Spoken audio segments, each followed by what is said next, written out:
গরম গরম ভাতের সাথে খাবার জন্য কুরকুরে ভেন্ডি কিভাবে বানাচ্ছি দেখে নাও।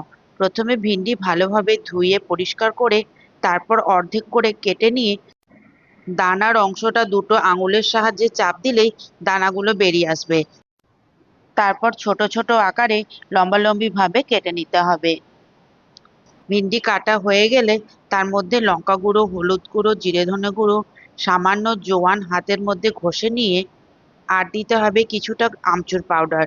তারপর সেটাকে ভালোভাবে মিশিয়ে নিয়ে তারপর উপর থেকে 2 চামচ চালের গুঁড়ো ও 2 চামচ বেসন দিয়ে সুন্দরভাবে মেখে নিতে হবে। ভালোভাবে মাখা হয়ে গেলে তারপর নুন দেবে।